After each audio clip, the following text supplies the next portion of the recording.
Roger from In the Dark Paranormal, and I'm up here in my house, in my bedroom. Well, my son's old room.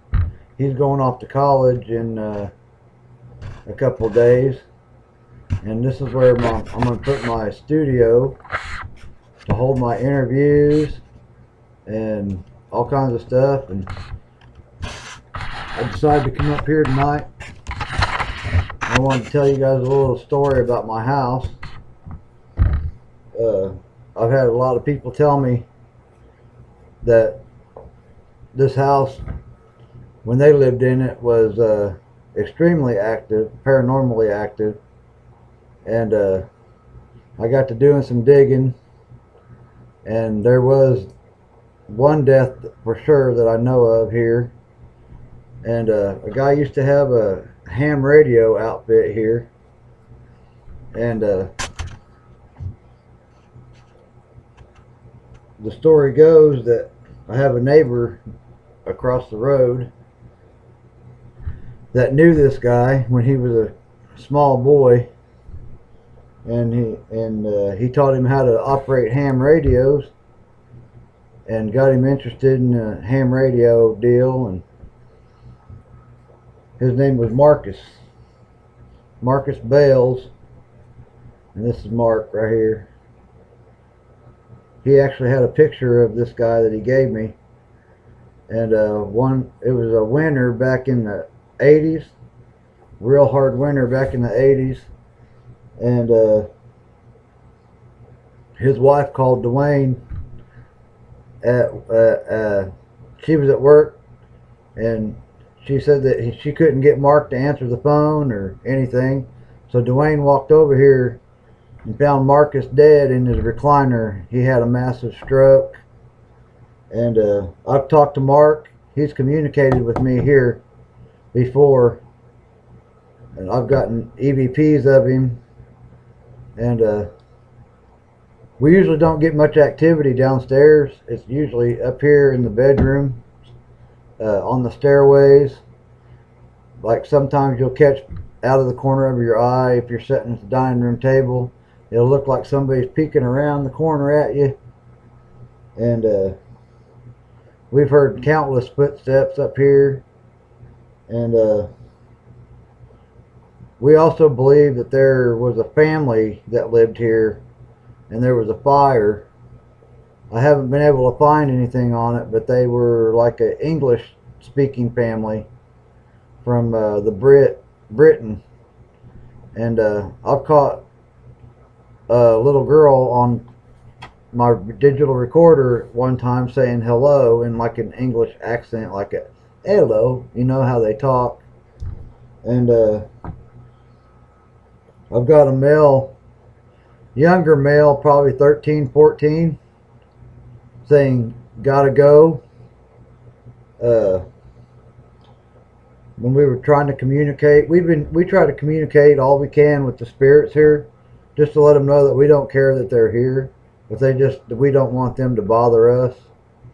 And you mind your business, I'll mind my business. If I want to talk to you, I'll come up here and I'll talk to you. So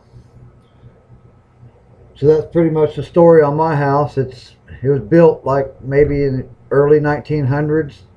My barber down the road, he's told me that this house used to be a general store. Back in the 30s, it was a general store.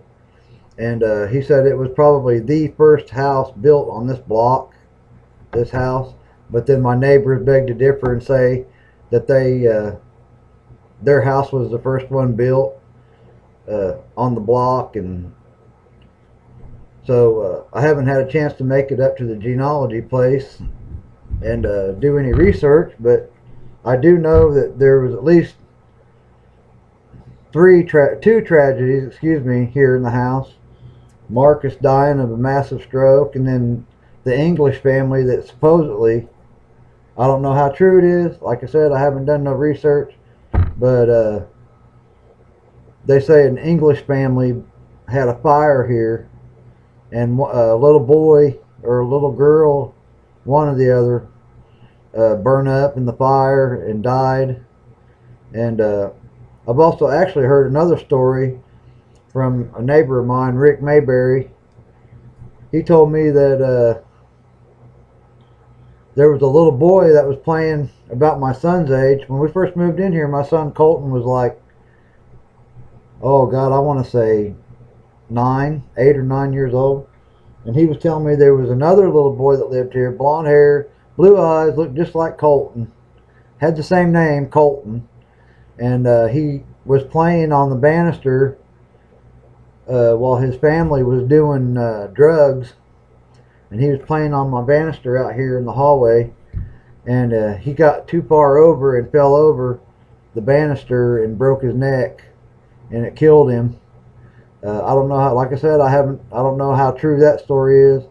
I'm going to be going and doing some research on my house here pretty soon, because the paranormal activity has been picking up the last 2-3 weeks. When I came back from the Olivia with Josh and Kira and Absolute Paranormal, it picked up. I mean, there was nights I couldn't sleep because, I mean, you could hear footsteps walking upstairs. Sounded like something was rustling through stuff up here. And finally I had to come up here and just tell them, hey, chill out, leave us alone, settle down. You know, we're trying to sleep. And a lot of people don't believe that you can bring stuff home with you, but I wholeheartedly believe that you can bring stuff home with you. And I think Mark is here. I know for a fact. I don't know for a fact, but I have a feeling, because he has talked to me. I've got a Mark on a tape recorder before, and I've gotten a Sally, a Jane, Kevin, something like that. I can't remember all their names, but there was one lady that said it plain as day. Me and my investigator Kat was up here about 2 months ago, and we got a lady saying that her name was Jane because we asked her name. We were using a spirit box, and we asked her who, you know, what her name was, and she said Jane. So, you know, I'm gonna get this place fixed up, and I like to have some people over here to help me figure out what's going on over here. I'm pretty sure it's Mark. But as far as the English family goes, I have no clue. I will figure it out one day, and maybe my kids will stop freaking out and actually come up here and sleep in their rooms. But for now, I'm going to start this new show, this new video show called Spirit Warriors Paranormal News. And when I have a chance, when I get my studio up and running, I'm going to have Diego Hinkle, from the president of Moso Ghost Hunters, sit down with me and talk. And we're going to I'm going to try to have as many people here as I can to let me, you know, introduce myself.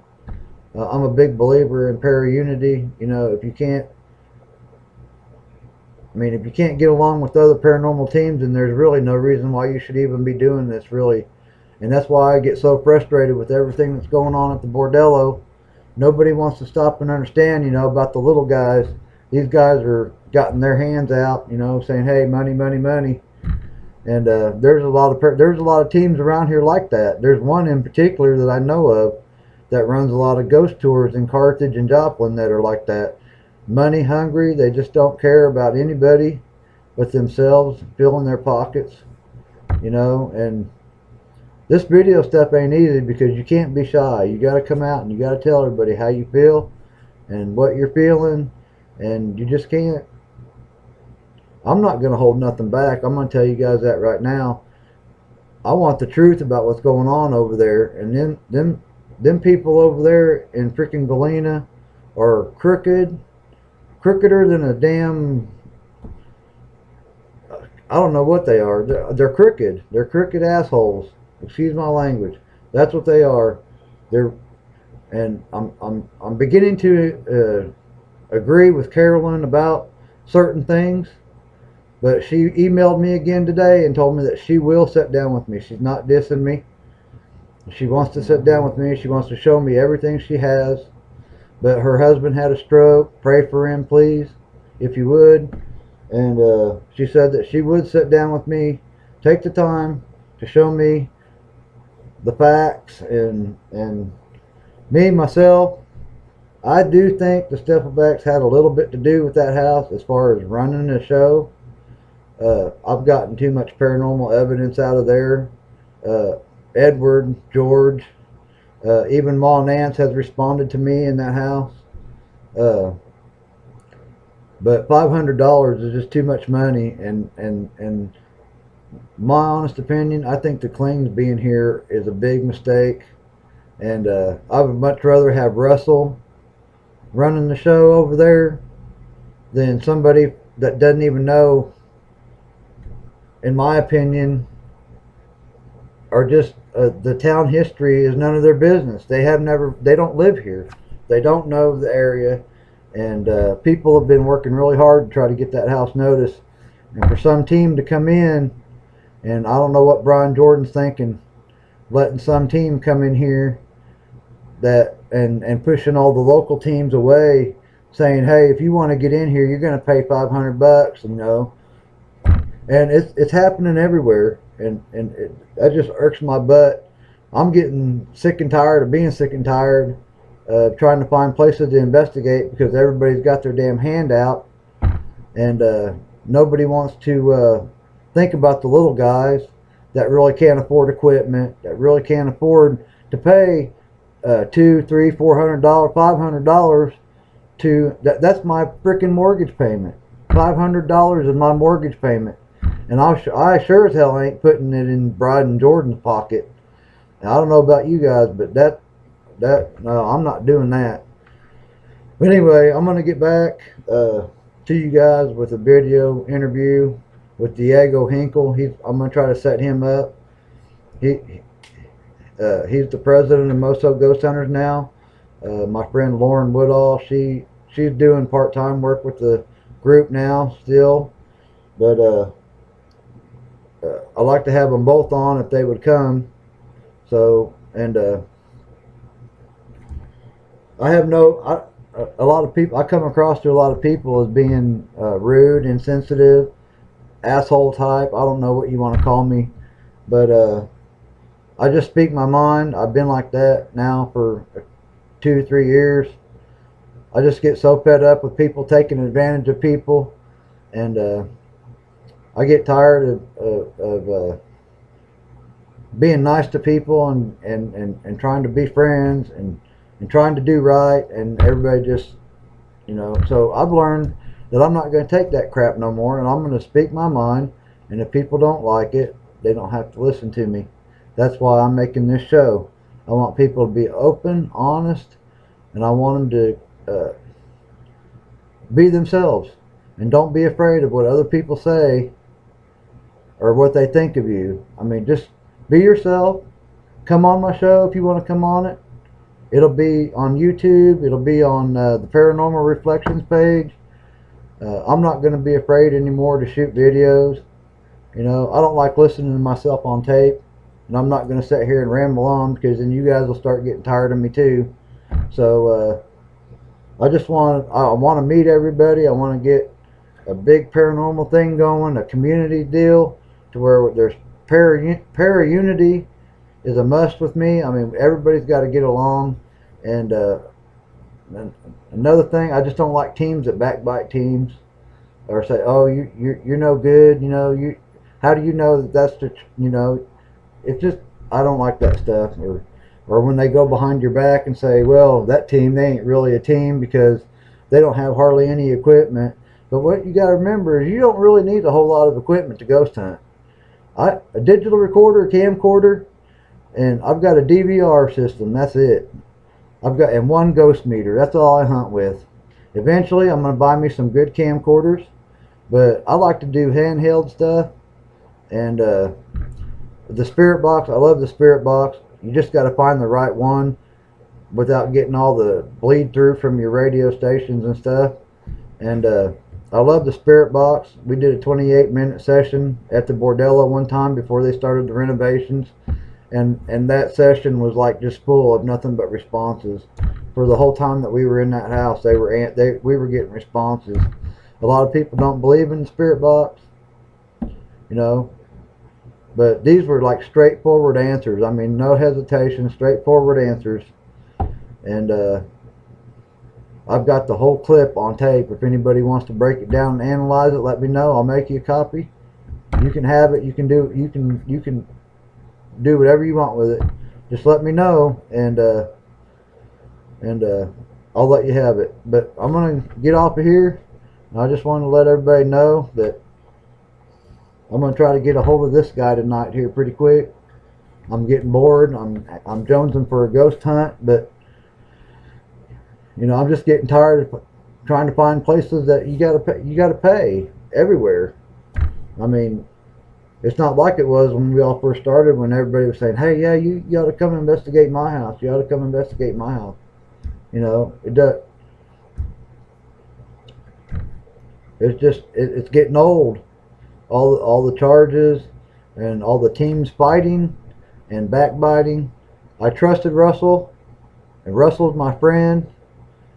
You know, and we had a falling out, but you know, I've learned to let bygones be bygones. I'm getting too old to hold grudges. So, you know, Russell's my friend. He's been my friend. You know, I met him through Larry Forney. Larry Forney still don't talk to me half the time, but you know, maybe in time he'll come around. And we went through a lot together with the bordello. Yeah, I know. I got belligerent at some point in time, but you know, but it all work itself out. We all just need to get along, communicate. You know, you don't. I'm not saying like you have to tell everybody where you're going or anything like that, or you know. I'm just saying para-unity is a must with me. We have everybody has to get along, and we have to come together, and we got to run people like that just out. And let everybody know, hey, we're not going to put up with that, man. We're not going to pay your $500. We're not going to pay your $300 for an overnight investigation there. You know, and this basically what this show is about, is getting people's opinions about certain things that's going on in the field, and